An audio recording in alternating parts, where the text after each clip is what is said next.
Nosotros aquí acabamos de ver relaciones de ortogonalidad entre los kets asociados a diferentes vectores posición. Ahora, esto no es exclusivo del vector posición. Por ejemplo, una variable que está relacionada con la posición y que seguramente ustedes también han visto en profundidad en otros cursos, es la variable de momentum. En el caso del momentum, también se cumple una relación de ortogonalidad.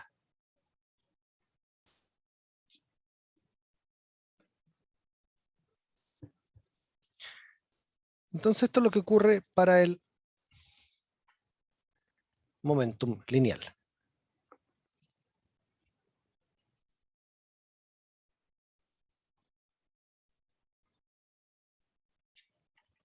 El momentum lineal resulta que también tiene un espectro discreto.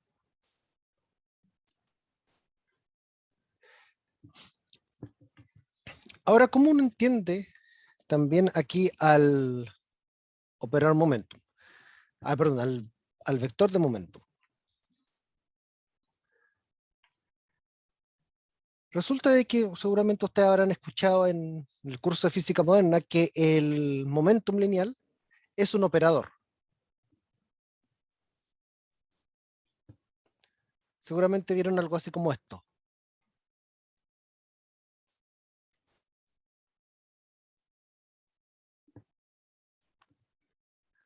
Creo que incluso esto lo vimos en la clase pasada, incluso vimos esta expresión, ¿no? Sí. Entonces, la idea que hay detrás de un ket de momentum es que si ustedes toman el operador de momentum y lo hacen actuar sobre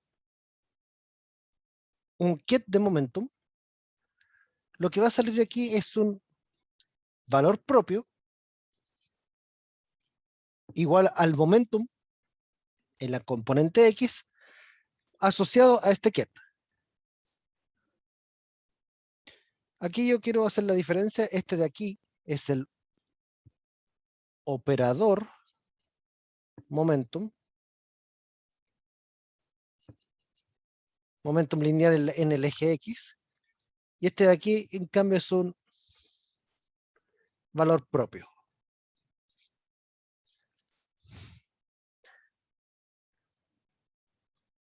Entonces ustedes pueden pensar de que el valor propio es lo que resulta de medir el operador momentum en la base de momentum. Hay veces que uno también le pone un sombrerito aquí para enfatizar que es un operador. La base de momentum cumple con ortogonalidad y también cumple con la relación de clausura.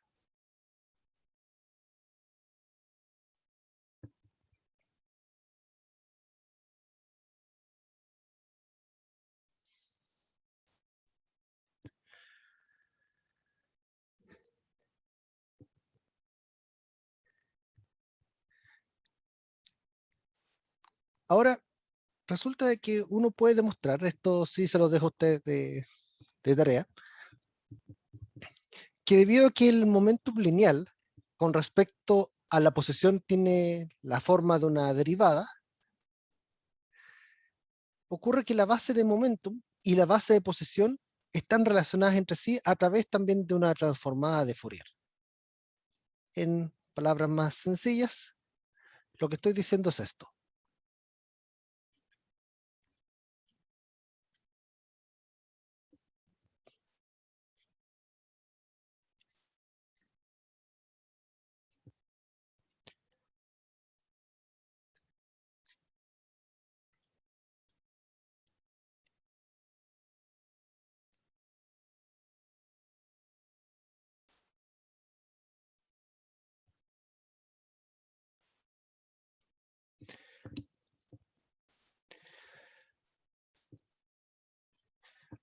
Esta relación ocurre en realidad entre cualquier par de variables continuas que estén relacionadas entre sí por medio de una transformada de Fourier en todo caso.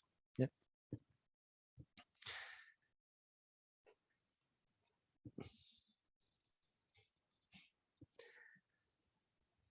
Ahora, Profe, ¿sí? ¿cómo era la tarea? O sea, no es que se lo esté dando de tarea así como ahora ya, sino que va a ir incluida la tarea, que es demostrar esta última ecuación de acá. Ah, ok. ¿Sí? En la tarea va a ir un problema de esto, ¿ya? En el fondo, cuando les publique la tarea, va a estar ahí para que ustedes la hagan. Em,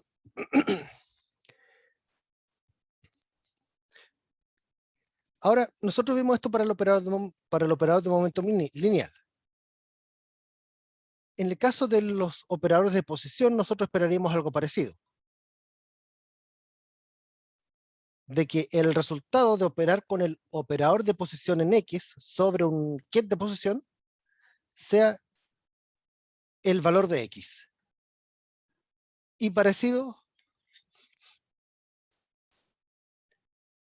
para los operadores de posición en Y y en Z.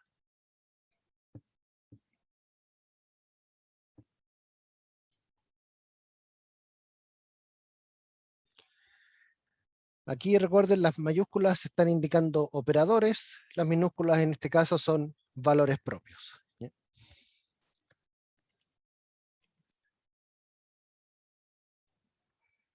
Ahora, uno se puede preguntar, ok, si, aquí disculpen, voy a subir un poco, si psi de R es la representación de posición, ¿existirá alguna especie de representación de momentum de una función de onda?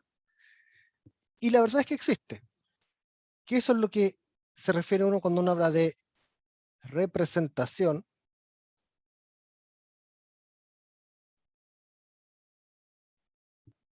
coordenada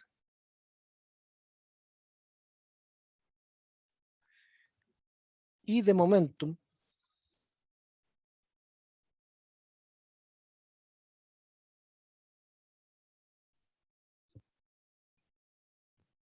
de un estado.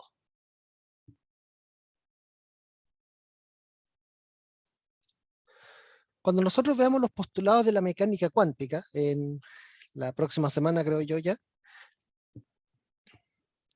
nosotros vamos a ver que en general un vector de un espacio de Hilbert va a representar al estado de un sistema cuántico.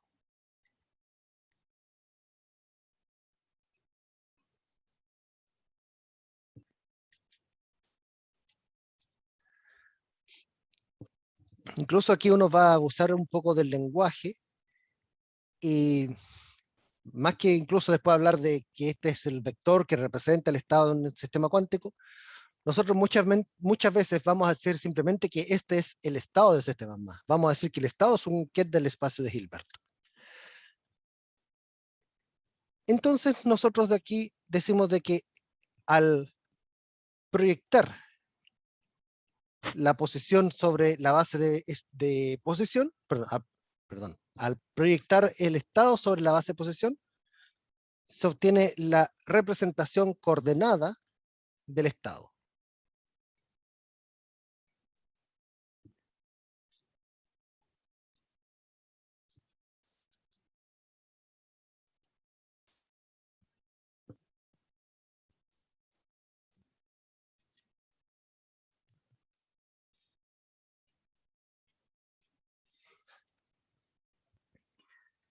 Y cuando ustedes en los cursos de física moderna veían la ecuación de Schrödinger para el pozo potencial, para la barrera potencial, para el escalón, etcétera, uno trabajaba con la función de onda.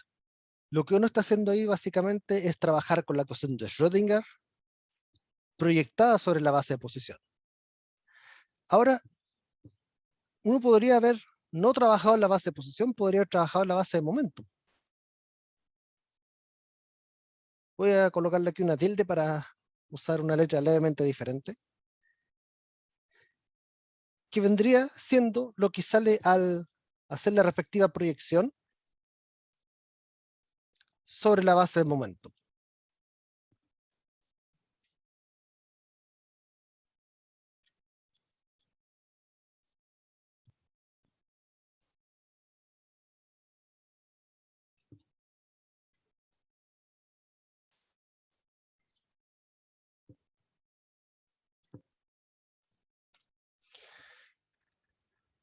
Ahora, una pregunta que aquí cabe hacerse es,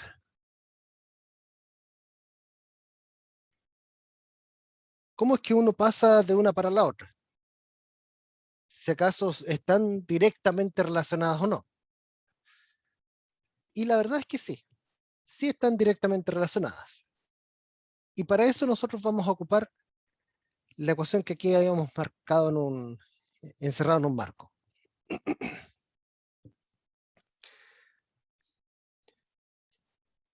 Me explico.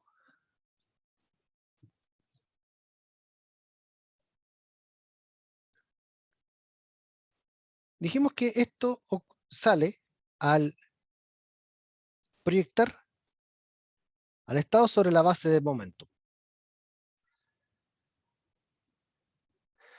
Ahora, ustedes pueden, sin alterar nada del resultado, colocar un operador identidad dentro de este bracket y dejar esto escrito de esta forma. Estoy colocando solamente un operador identidad, que vendría siendo como el 1 en el espacio de los operadores. Al hacer esto, uno no alteró el resultado. Ahora, ¿cómo es que vamos a escribir el operador identidad aquí? Bueno, nosotros sabemos que el operador identidad, dentro de sus variadas formas, puede ser escrito usando la relación de clausura de la base de posición.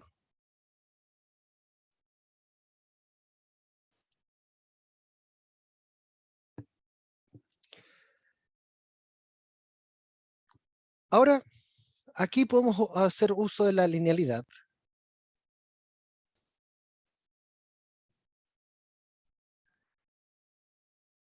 E introducir este dual y este vector de aquí, el bra y el ket.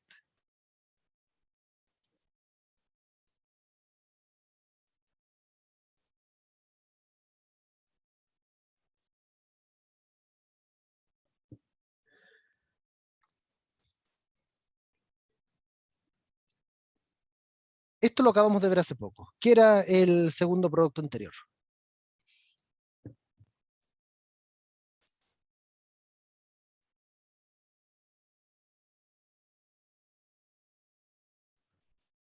Era la proyección de la función de onda en la base de evolución. Exactamente, la función de onda en la base de posición. Esto otro de acá puede ser que se vea un poco oscuro, el primer producto escalar aquí. Voy a cambiar el color, sí.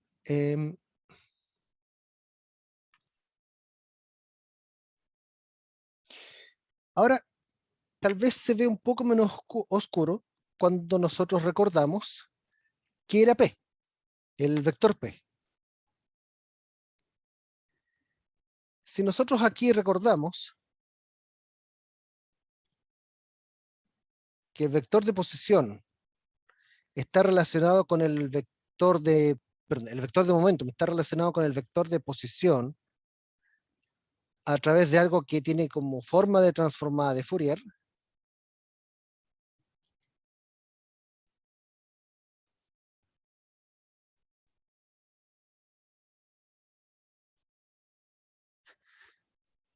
Entonces uno pensaría, bueno, ¿qué pasa si yo calculo este bracket que está aquí?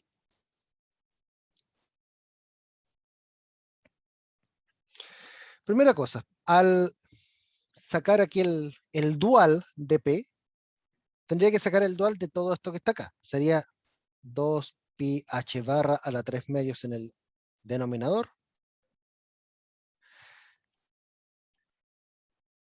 Integral.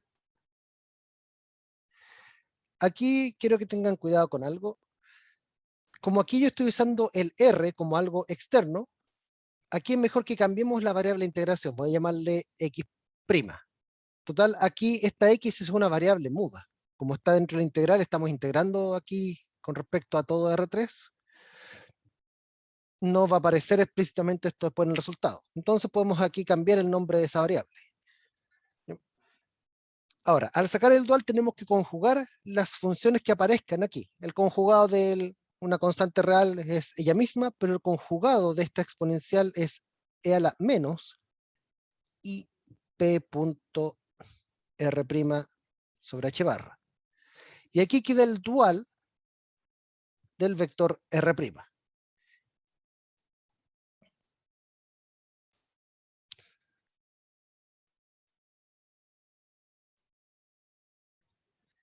Y todo eso queda actuando sobre el ket R.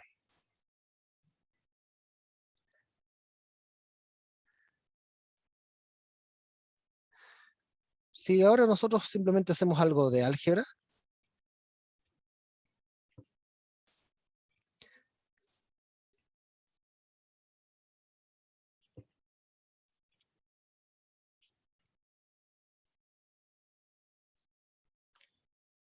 nosotros aquí vamos a tener el producto interior entre dos vectores de posición.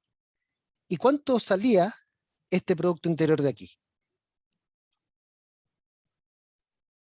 ¿Recuerdan?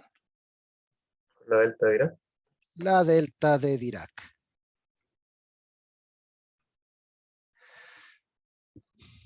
¿Qué pasaba cuando uno integraba alguna cosa con una delta de Dirac?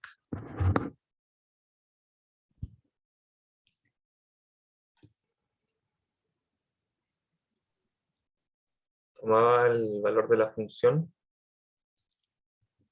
evaluada en el punto, en este caso, creo que era R', o R, no estoy seguro. En este caso, como estamos integrando respecto de x', toma el valor de R. Pero sí, es verdad, toma el valor de la función evaluada en algún punto de la delta Dirac, en el punto donde no se está integrando. Entonces acá queda e a la menos ip punto, y en lugar de R' colocamos el otro número que está aquí dentro de la delta, que sería el R. Entonces, vemos aquí de que las dos variables de posición y momentum a nivel de Ketz están relacionados por una cosa que es como el kernel de la transformada de Fourier. Entonces, volviendo un poco atrás, recapitulamos, entonces tenemos aquí que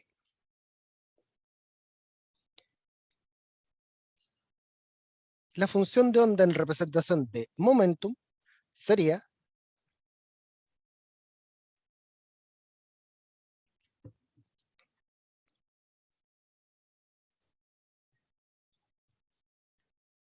no otra cosa que,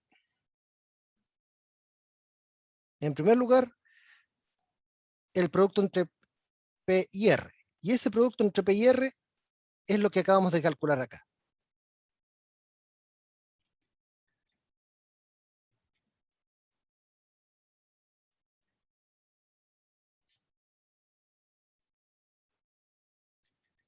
Y el segundo producto interior era la función de onda en representación de posición.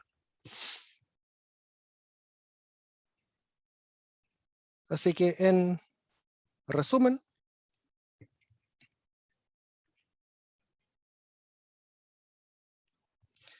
ambas representaciones, la de coordenada y la de posición, están relacionadas entre sí a través de una transformada de Fourier.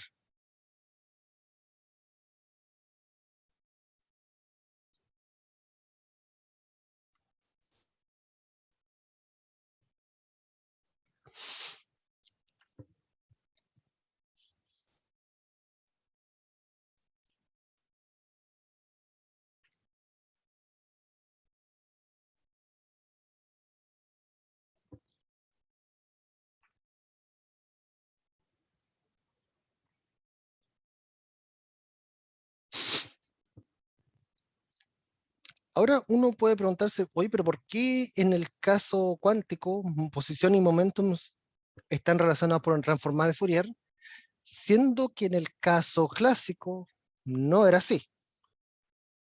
En el caso clásico, si uno piensa, ok, en física 1, posición y momentum, una tiene que ver con la posición y la otra tiene que ver con la derivada temporal de esa posición.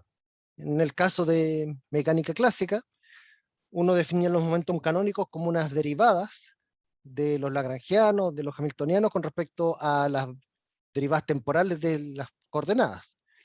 Pero en ningún momento apareció una transformada de Fourier ahí. Y bueno, una de las respuestas que les puedo dar aquí es que la relación aquí es una transformada de Fourier, porque en el caso cuántico, nosotros tratamos a las partículas como algo que también pueden ser ondas. Y en el caso de una onda, resulta que momentum lleva información sobre el vector de onda. De hecho, en el caso cuántico, el vector de onda es P sobre h barra. Entonces el momentum de una partícula en el caso cuántico tiene información en realidad del momentum de una onda y que a su vez tiene relación con el número de onda. Tiene relación con al final con el inverso de la longitud de onda, que tiene, o sea, recuerden que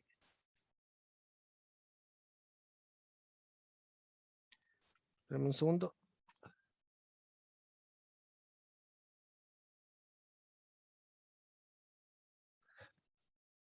Que esto tiene relación con el inverso de lambda. Cuando ustedes tienen variables que dependen de ese estilo, donde una tiene que ver con el inverso a la otra y la otra tiene que ver con cuántas de estas unidades de lambda tenemos en el espacio, la forma de relacionarlas es a través de una transformada de Fourier. En este caso nosotros decimos que R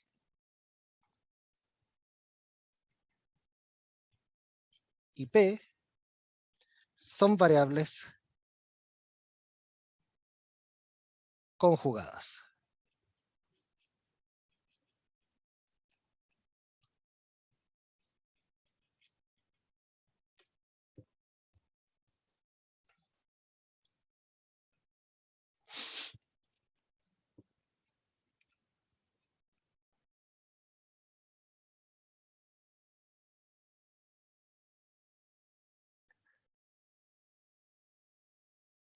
¿Consultas, dudas o algo que quieran aclarar? ¿Pasa con solo la posición y el momento? ¿O qué otras variables cumplen algo parecido? Otras variables que cumplen algo muy parecido son las variables vendrían siendo la energía y el tiempo. ¿Ya? Resulta que cuando uno ve, por ejemplo, en el caso de un fotón, la energía tiene relación directa con la frecuencia de oscilación. ¿Ya? Y el tiempo es el conjugado de esa frecuencia.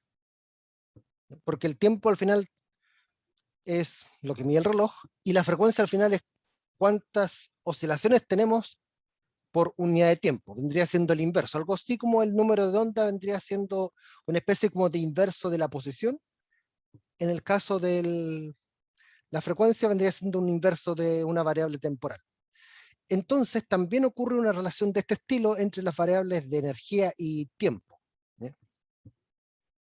No es algo que nosotros vamos a explotar mucho en este curso, en particular lo de la relación entre energía y tiempo, pero hay áreas donde sí se explota bastante. Ahí tienes otro ejemplo. Profe, ¿Sí? ¿podría explicar un poquito de nuevo cuando cambia la variable o cuando queda el get en bracket? Esa ahí, Esta parte de aquí. sí, por favor. Ok. Primero, no sé si entiendes de dónde sale ese RR que está aquí. Sí, Ese salió de la relación de clausura. ¿Ya? El segundo bracket era la proyección de la posición, del estado, perdón, sobre la base de posición, es el vector de onda. Perdón, es la función de onda en R. El segundo. Esto que estoy encerrando aquí es lo que nosotros habíamos escrito aquí, dentro de este marco de color negro.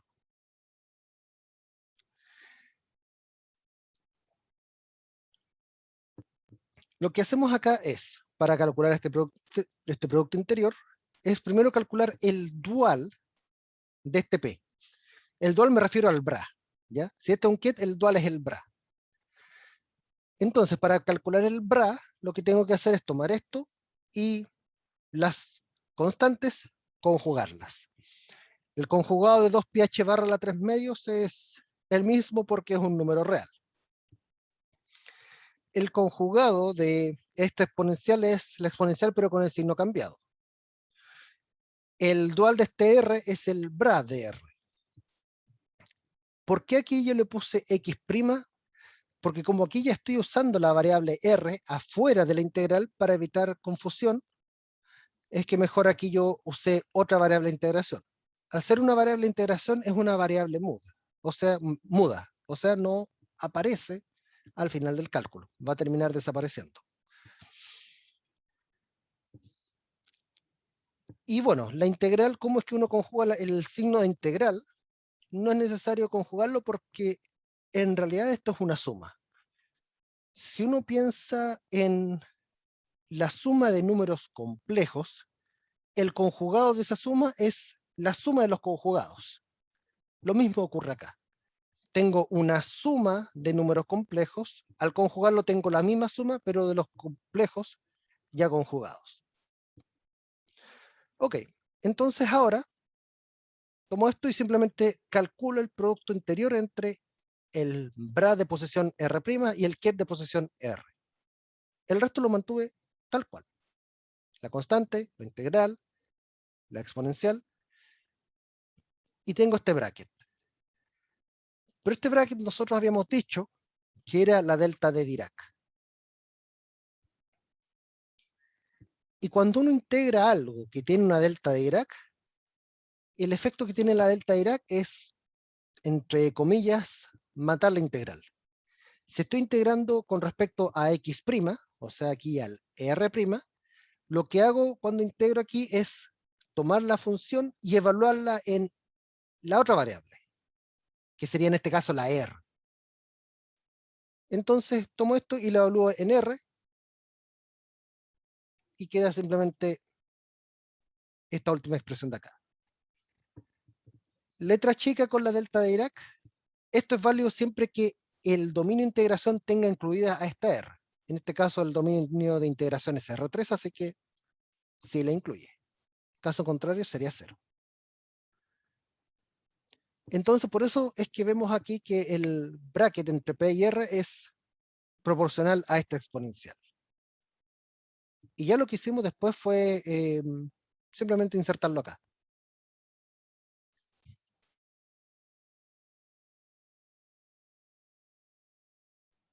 Gracias, profe, me quedó claro. Pues nada. Ok. Ahora continuando un poco en nuestro repaso matemático previo a ver mecánica cuántica en sí, vamos a hablar un poco sobre representación matricial.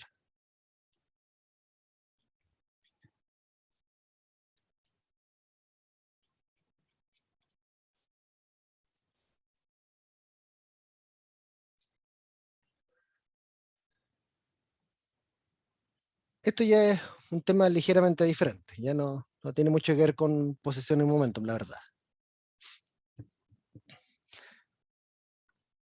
Aquí yo les he hablado dentro de estas 4 clases que hemos tenido hasta ahora. Les he hablado sobre notación de Dirac, hemos hablado del concepto abstracto de un vector. Y nosotros también dijimos que en general el concepto de vector dentro del lenguaje de los espacios de Hilbert es algo bastante más general que la forma en la que uno imagina un vector en física 1, que era algo con itongo, j-tongo y k-tongo, o diferente a lo que uno se imagina como una matriz columna. Entonces vemos que en general, si esto no es exactamente igual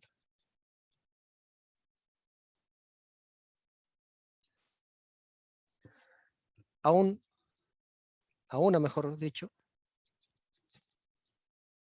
matriz columna. En realidad, un vector de un espacio Hilbert no es exactamente una matriz columna, pero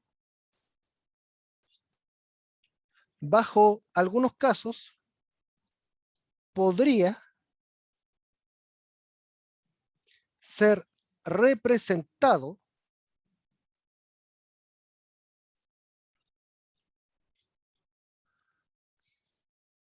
por una de esas matrices columna.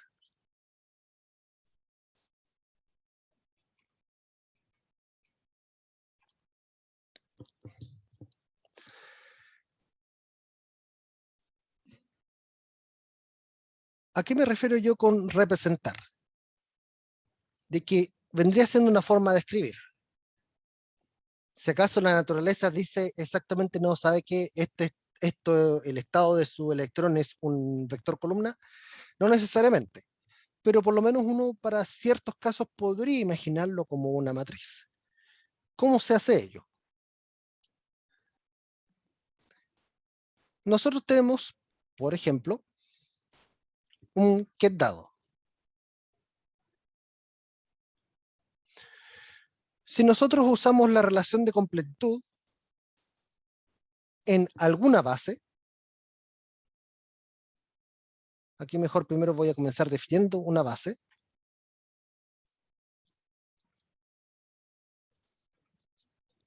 Vamos a definir una base llamada los S of J.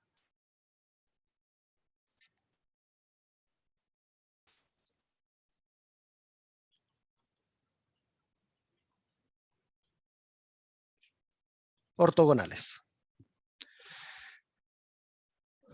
Entonces, si yo tengo un vector cualquiera del espacio de Hilbert, yo puedo escribir ese vector acompañado de un operador identidad. Y puedo escribir ese operador identidad en términos de esta base de los EJ, usando la relación de clausura.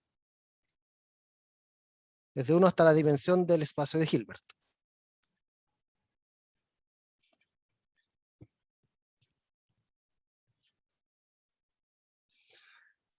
Como ustedes bien ya han visto, uno puede mover estos productos interiores.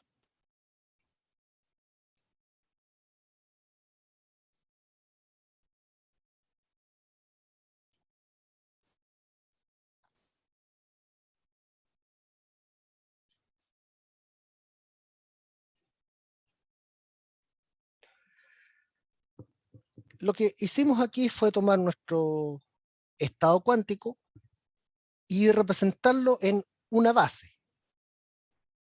Ahora lo que hacemos es representar esa base en términos de vectores columna. Nosotros vamos a definir, o mejor dicho, asociar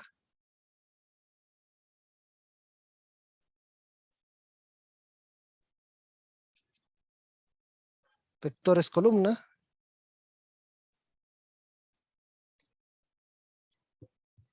a cada uno de los EJ. Entonces, por ejemplo, el E1 vendría siendo un vector donde la primera componente es 1 y todas las demás son ceros.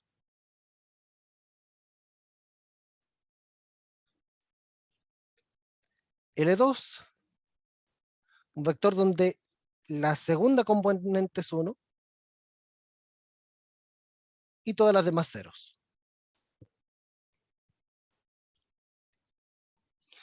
E3,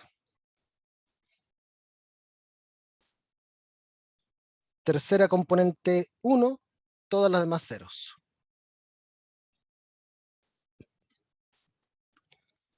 Y así sucesivamente.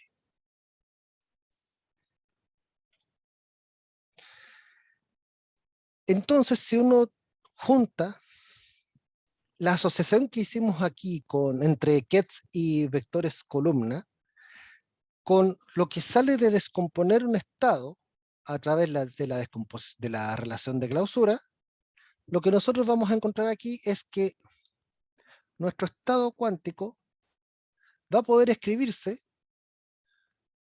como también una matriz columna, donde la primera componente va a ser el producto interior entre E1 y el estado.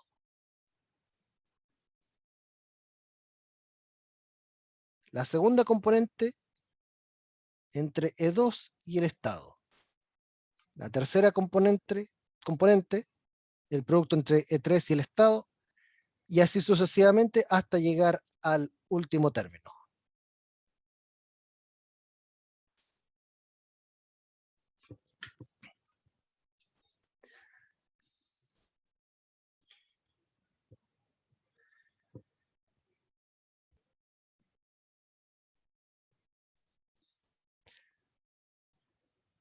Esto no parece algo tan de otro mundo, pero para algunas cosas puede simplificar cálculos.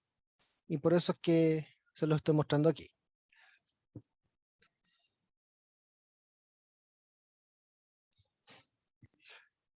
Entonces,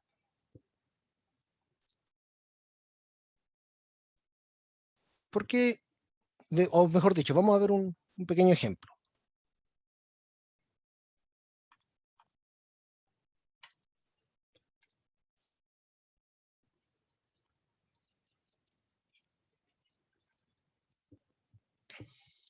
Tomemos en cuenta el siguiente vector.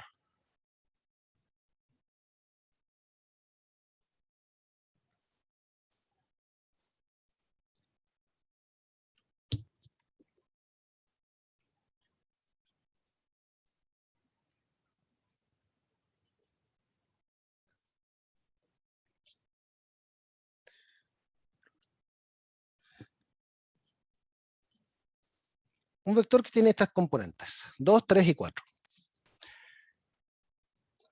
Aquí voy a dividirlo con algo para que me dé norma 1. ¿Por cuánto tendría que dividirlo para que me dé norma 1? Aquí los 0, 1 y 2 son ortogonales.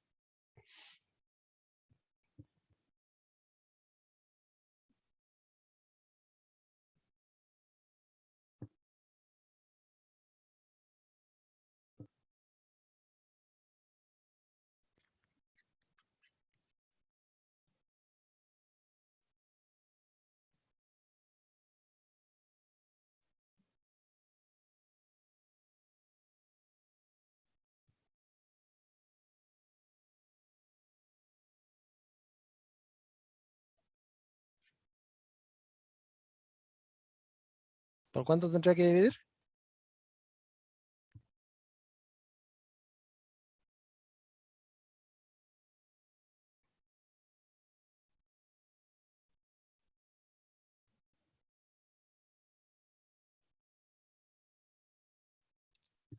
Exacto, por 29. Raíz de 29. Entonces, si nosotros quisiéramos representar esto como una matriz, tendríamos que el 0 se puede escribir en este caso como, por ejemplo, 1, 0, 0. El 1 se puede escribir como 0, 1, 0. El ket 2 se puede escribir como 0, 0, 1. Y de esta forma, aquí los productos escalares ya están hechos aquí. Ya son 2, 3 y 4, cada uno dividido por raíz de 29. Y el estado se podría escribir entonces como un vector columna de esta forma: 2, 3 y 4. Y queda algo como esto.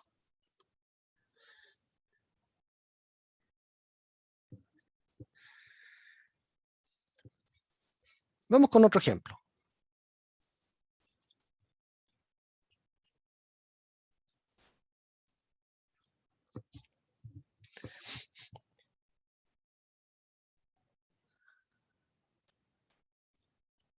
Supongamos que en Ustedes están calculando, por ejemplo, el estado de una partícula en un pozo de potencial.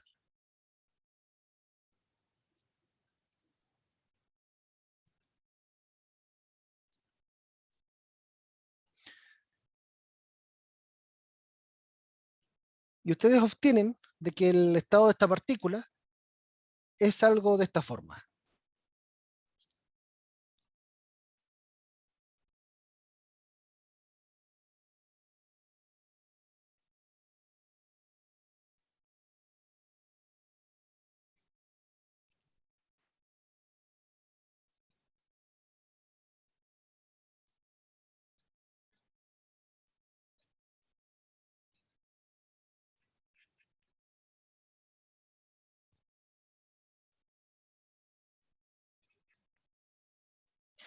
Donde esos phi1, phi2 y phi3 son las eigenfunciones del pozo de potencial.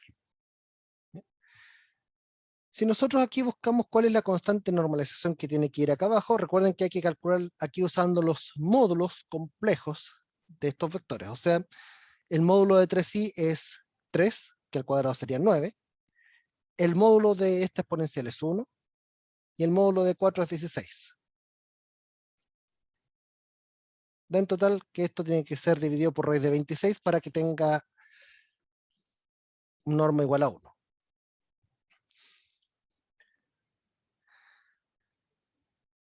Ahora, si nosotros queremos escribir esto en representación matricial, hay alguien que me puede decir, pero esto es posible de hacer considerando de que el espacio de Hilbert del pozo potencial es discreto, pero infinito.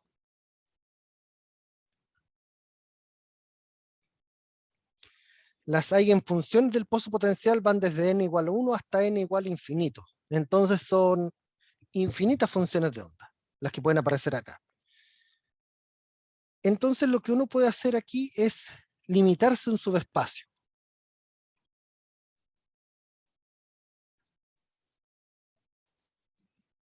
Si nos limitamos al subespacio de los primeros 3 niveles de energía,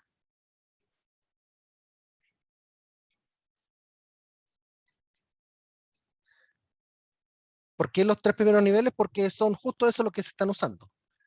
Si se hubiese usado hasta el phi sub 8, usaríamos los 8 primeros niveles de energía, y así sucesivamente. Si nos limitamos solamente al subespacio de los primeros 3 niveles de energía, podemos asociar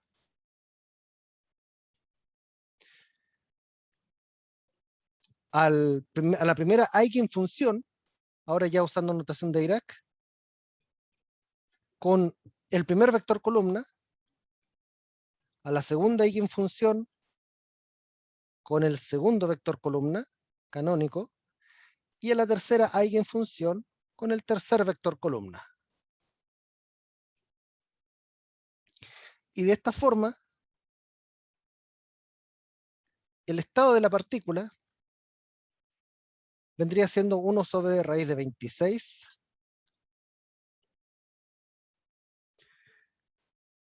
por el coeficiente que acompaña Φ1, 3i. El coeficiente que acompaña a Φ2, exponencial de i pi octavos.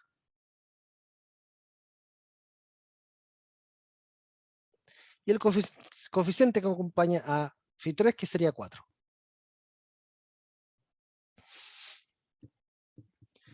Entonces, cuando ustedes tengan espacios de dimensión infinita, como es el pozo potencial, el átomo de hidrógeno, el oscilador armónico, etc., uno puede incluso crear una representación matricial si es que uno en forma astuta se limita a un subespacio, al subespacio de los niveles que realmente van a ser usados en el problema. Ese es otro ejemplo de representación matricial.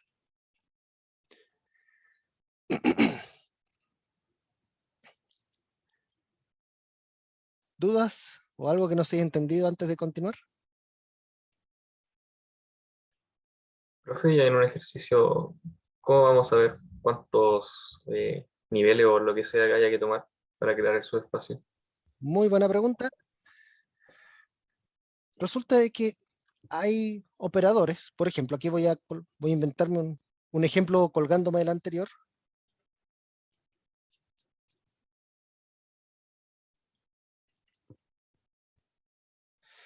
Si supongamos que hay un operador A que vamos a llamarle A más,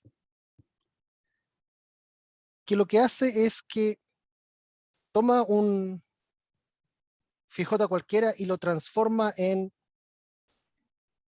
FJ más 1. Supongamos que lo que hace es darle un salto a un nivel superior. Y supongamos que A menos lo que hace es bajarlo un nivel.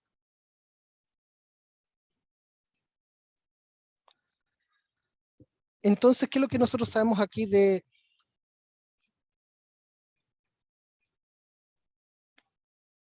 A más actuando sobre este psi que está aquí? Esto aquí usando el ejemplo anterior.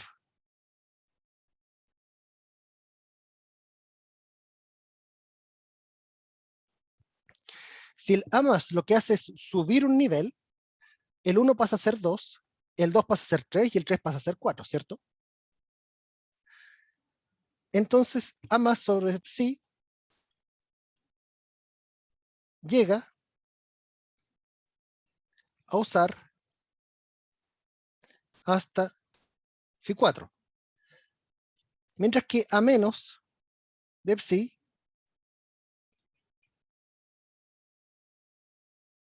llega a usar ¿hasta quién? Phi 1 bajaría un nivel, podría llegar hasta phi 0. Phi 2 llega a phi 1 y phi 3 llega a phi 2. O sea, aquí se nos podría agregar el phi 0, si es que hubiese un phi 0. Entonces, al final, ¿cuáles serían los que se usan?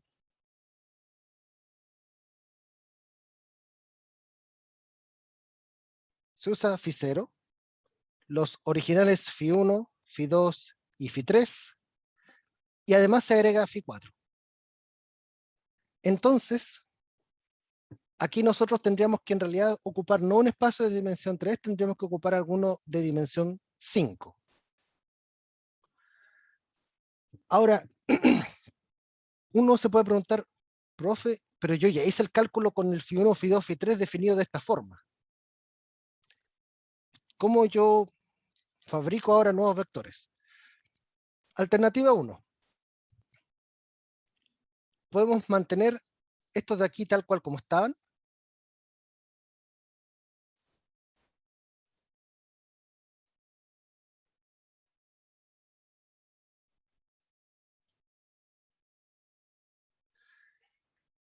Y lo que podemos hacer ahí es tomar estos otros dos de acá y asociarle nuevos vectores a continuación de los que están acá.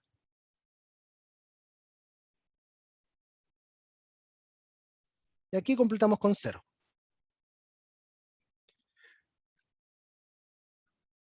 A la larga vamos a tener igual 5 vectores ortogonales entre sí.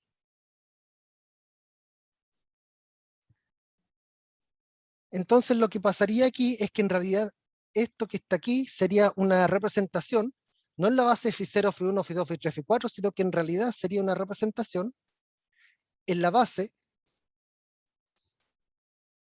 phi 1, phi 2, phi 3, phi 0, phi 4.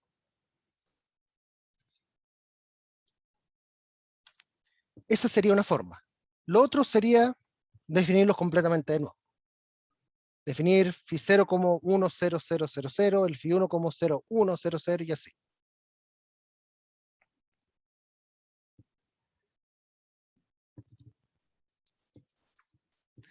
No sé si queda más claro ahora o lo hice peor.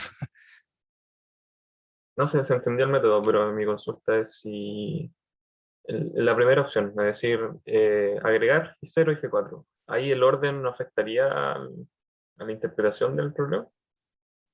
No afecta siempre que tengas cuidado en recordar que siempre ese va a ser el orden que estás usando. Ese es el convenio de orden que estás usando. ¿Ya? En el fondo, ahí siempre recordar, ok, aquí la cuarta componente corresponde al Fi0, la quinta componente al Fi4. ¿Ya? Ahí no afecta, ¿ya? Lo importante es que uno siempre recuerde ahí qué convenio de orden uno está ocupando.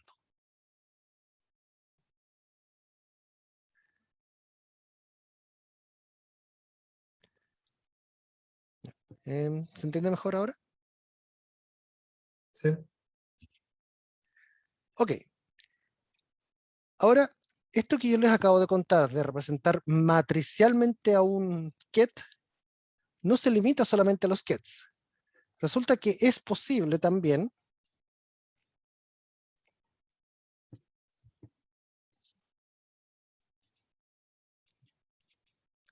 representar operadores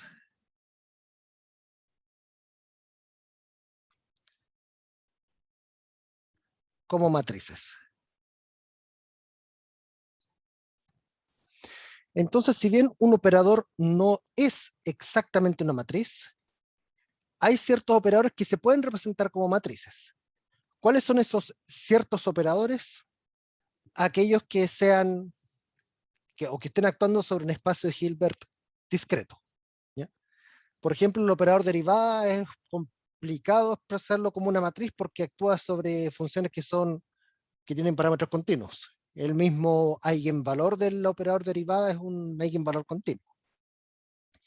Pero en el caso de operadores discretos, ¿cómo es que uno procede? Por ejemplo, consideremos un operador B. A este operador B voy a escribirlo nuevamente usando relaciones de clausura.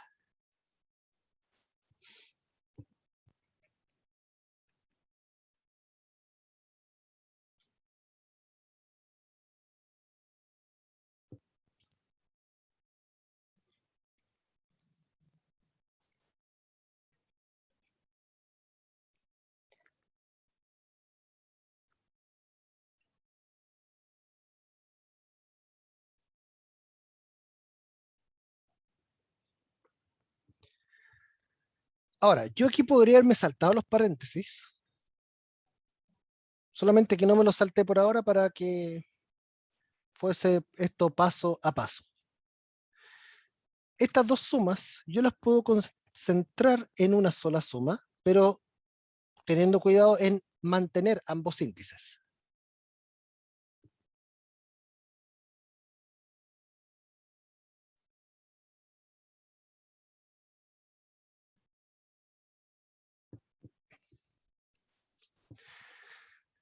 Ahora, esto que está aquí al medio es un número complejo, ¿ya?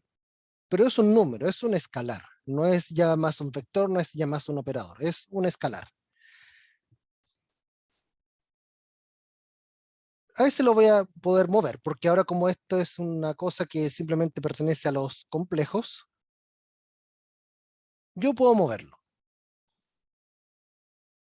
Y en forma muy conveniente lo voy a colocar aquí al comienzo.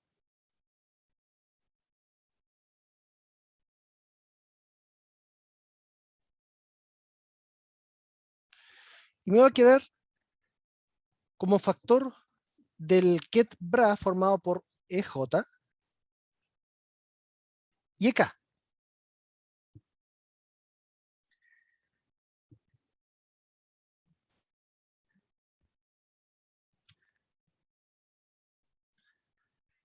Ahora, ¿cómo es que de aquí uno hace el salto a la matriz? Ustedes recuerdan que los EJ eran representables por matrices columna como lo vimos acá, ¿cierto? Como lo vimos acá en color morado. Entonces, si por ejemplo E1 se pudiese escribir como 1, 0 y puros ceros, y E2 fuese algo como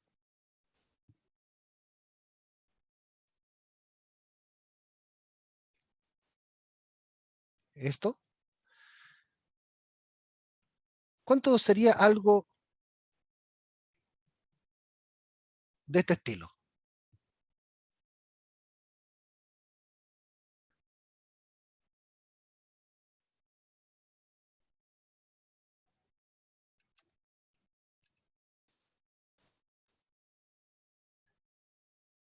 Sería multiplicar esta matriz por la traspuesta de la segunda matriz.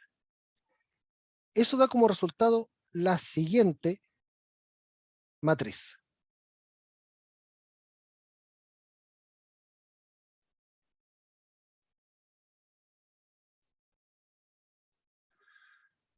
Una matriz, no, perdón, aquí me equivoqué, no es ahí, es aquí, ahí sí, sorry, me equivoqué, lo siento.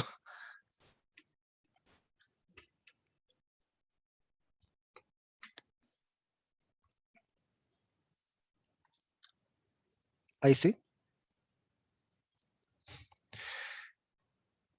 No, de nuevo, sorry. No sé qué me pasa, sorry. Ahí sí. Ahí sí. Da una matriz que, si se dan cuenta, la única componente que tiene poblada es la componente de la primera fila y la segunda columna.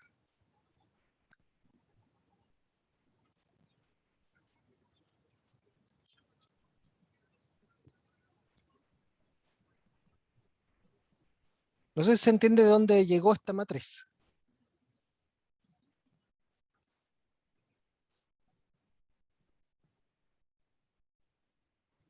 ¿Sí? ¿Ya? ¿Gabriel lo entendió? ¿Javiera? Sí, profe. Ok. Entonces, si uno dice, ok, entonces si, volviendo aquí al operador representado en esa base EJEK,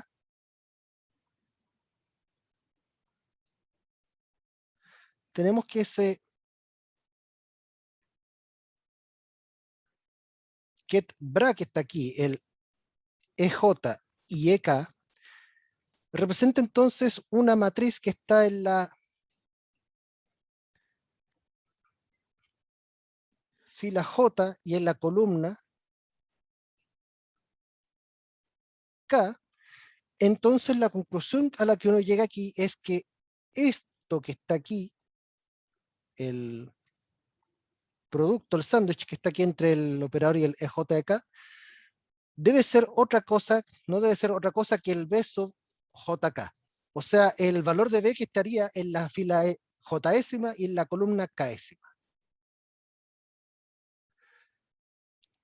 Si nosotros hacemos la interpretación de que esto es la B sub JK, ahí todo cuadra.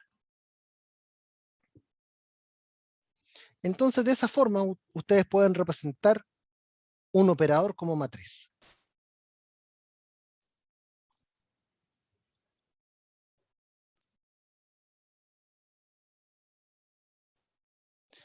La primera componente sería esta.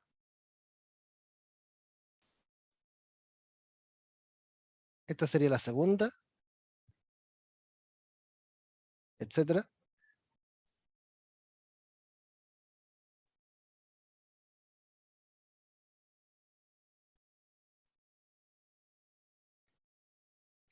Y así sucesivamente.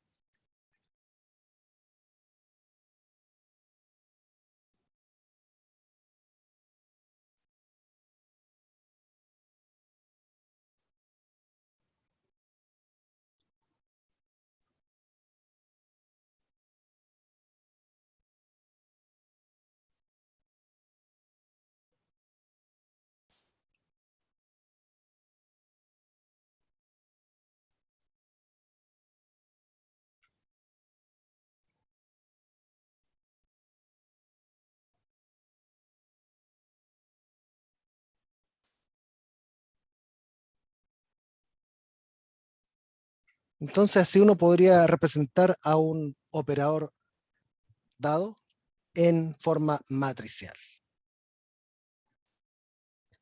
Nuevamente el orden importa, pero ustedes basta con que ustedes tengan siempre claro cómo fue el convenio de orden que ustedes definieron para cada uno de estos vectores.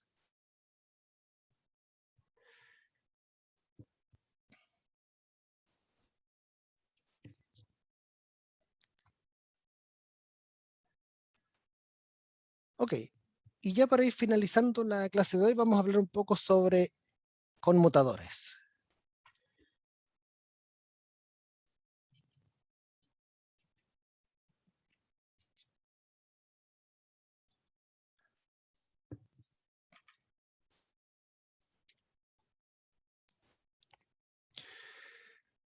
Nosotros sabemos que para matrices el producto de dos matrices no es en general conmutativo, ¿cierto? Nosotros sabemos que dos matrices que ustedes multiplican A por B no necesariamente es igual a B por A. Bueno, les cuento que para operadores, en general,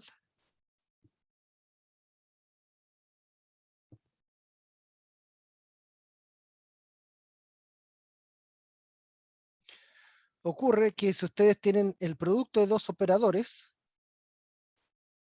o la concatenación de dos operadores, no va a dar exactamente lo mismo si yo los doy vuelta.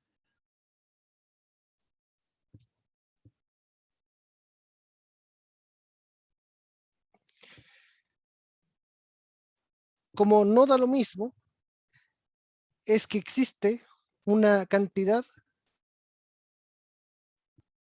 que se encarga de cuantificar esa diferencia,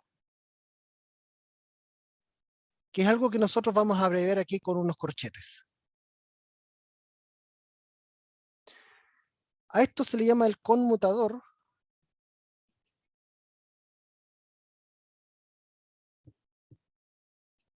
entre A y B. Y el conmutador entre A y B se define simplemente como la diferencia de estas dos cantidades. La diferencia entre AB con BA. Es una definición bastante simple. La diferencia entre el primero con el segundo con el primero. Listo. Es bien simple. Si yo pudiese dar vuelta el producto de operadores y que me da igual, el lado derecho de este conmutador es 0. Y en ese caso uno dice que ambos operadores conmutan.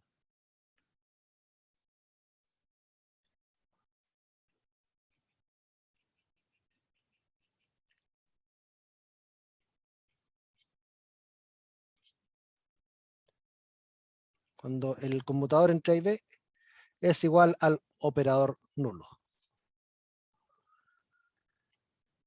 Ahora, algo que no vamos a usar mucho en este curso en realidad, pero que se los cuento por si en algún momento lo llegan a ver.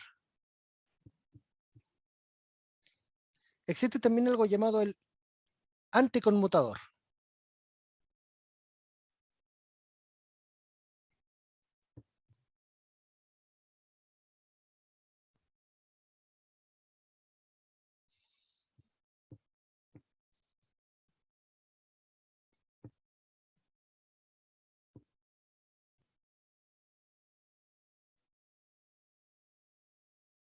Y el anticonmutador se define con unas llaves.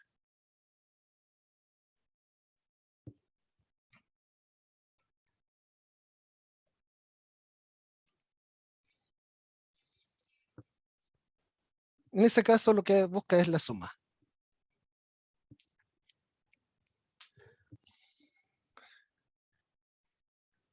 Cuando dos operadores, mirando esa definición solamente, cuando dos operadores uno podría decir que anticonmutan? ¿Qué tendría que ocurrir cuando yo los doy vuelta?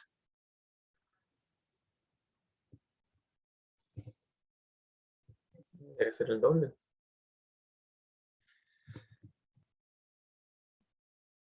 Más que el doble, por ejemplo, para que el lado derecho, si anticonmutan, el lado derecho tendría que ser 0. ¿ya? Tal vez olvide decirles, sorry.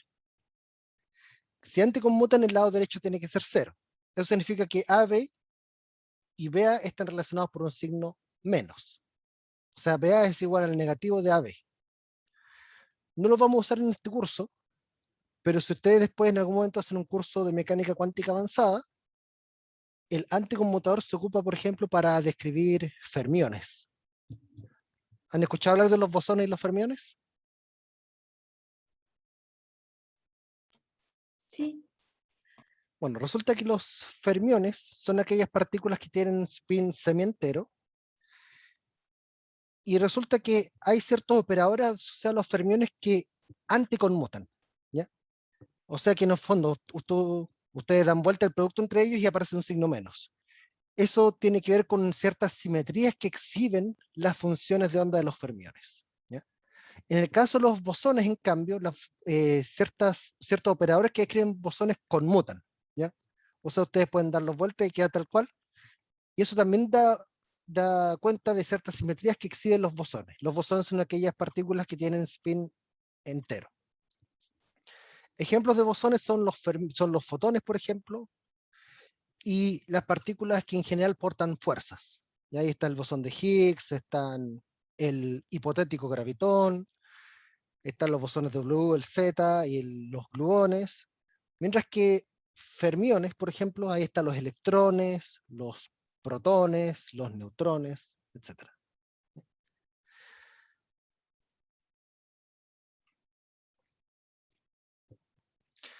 Ahora, ¿qué propiedades exhiben los conmutadores? Y con esto cerramos la clase de hoy para continuar después.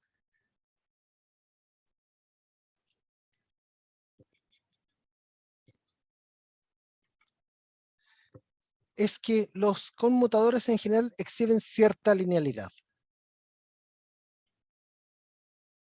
Si C es una constante compleja en general,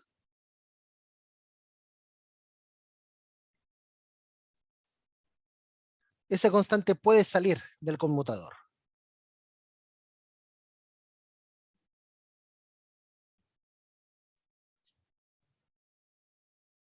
Si ustedes tienen una suma en el segundo argumento del conmutador, ustedes pueden también separar el conmutador.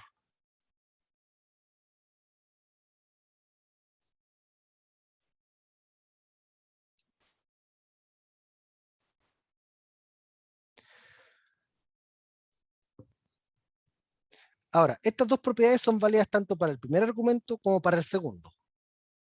Aquí yo lo mostré con el segundo, pero también son válidas para el primero.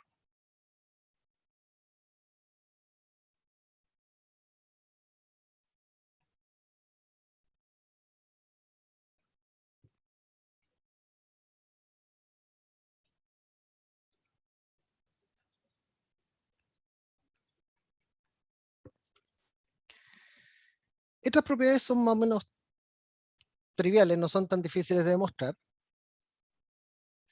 Pero hay otra propiedad que esta también es fácil de demostrar, pero que también es muy útil. ¿Qué es lo que pasa cuando uno intercambia argumentos?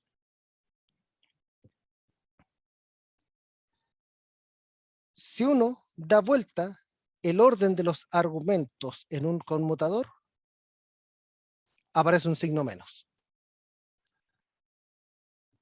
Esto se puede ver fácilmente si ustedes toman el conmutador y hacen el intercambio entre B y A. Les va a quedar el original, pero con los signos invertidos. Otra propiedad importante en los conmutadores es la llamada propiedad, entre comillas se la llama propiedad derivativa, y van a ver inmediatamente el porqué. Ocurre cuando uno tiene productos con conmutadores. Por ejemplo, cosas de este estilo. A conmutando con el producto entre B y C. Esto da como resultado lo siguiente.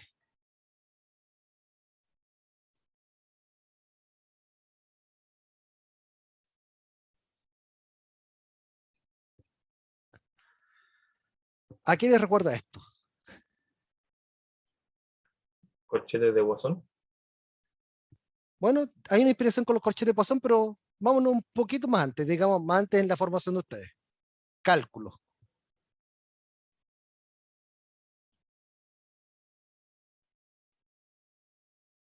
¿Qué cosa que ustedes vieron en cálculo tiene un comportamiento más o menos como esto? La regla de la cadena. Regla de la cadena y en particular la derivada de un producto. Cuando ustedes derivaban un producto, quedaba la derivada del primero por el segundo sin derivar, más el primero sin derivar por el segundo, ¿cierto? Fíjense que aquí queda algo parecido. Queda el conmutador con el primero, con el segundo sin conmutar, más el primero sin conmutar, con el conmutador con el segundo. Entonces esto se parece mucho a la regla de la derivada de un producto. Y ocurre algo parecido si es que yo tengo el producto en la primera componente del conmutador, en el primer argumento. Queda también algo como esto.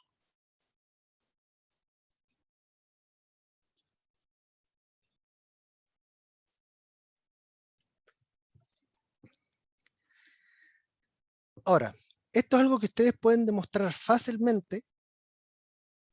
Bueno, ni tan fácilmente, por ahí hay que aplicar un Nikita Nipone, pero se puede demostrar a partir de la definición misma de conmutador. Si ustedes, por ejemplo, desarrollan el lado izquierdo, usando la definición del conmutador y desarrollan el lado derecho, y los desarrollan simultáneamente, van a llegar a que al final de cuentas ambos son equivalentes. ¿Ya? Es una forma más o menos sencilla de demostrar estas igualdades.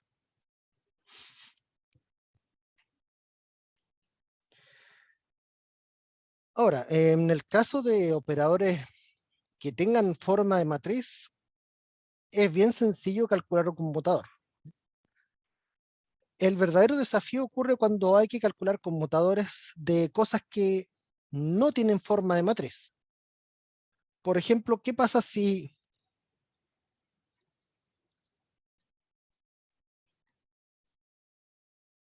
no son matrices?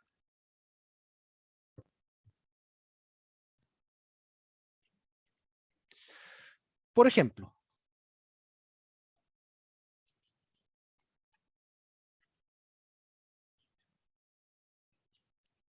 los operadores de posición y momento, los que vimos hace un ratito. Esos operadores actúan en el continuo. Representarlos como matrices es complicado. Entonces lo que es mejor aquí es, lo que es recomendable, es mejor analizar el efecto del conmutador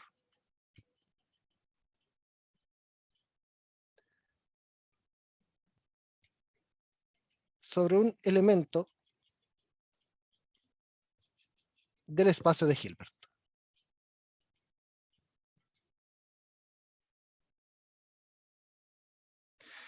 En español, ¿qué es lo que estoy diciendo aquí?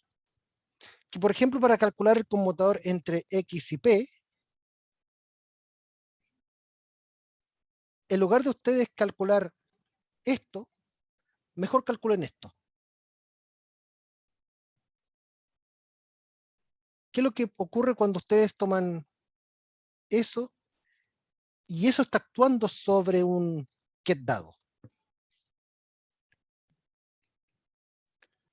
Resulta que esto, si uno aplica la definición del conmutador, sería X por P sub X actuando sobre el ket menos Px actuando sobre X actuando sobre el ket. Y esto es más fácil de calcular que el conmutador solo.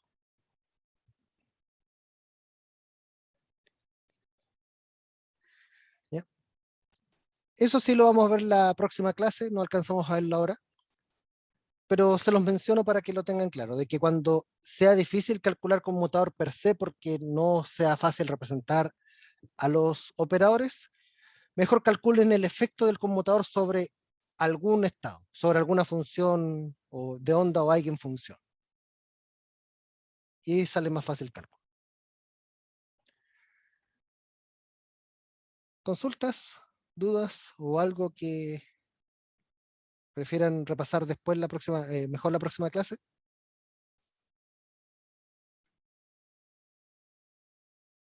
No por mi parte, profe. Todo claro. Ok.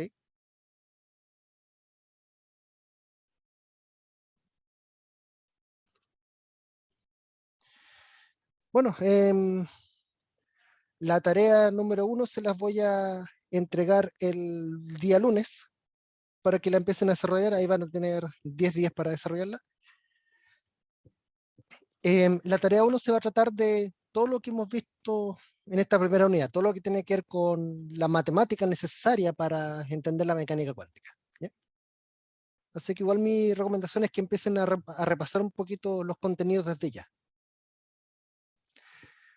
Bueno, eso sería, nos encontramos el próximo lunes. Si tienen consulta, igual pueden preguntarme durante la semana a través del foro o bien a través del correo electrónico.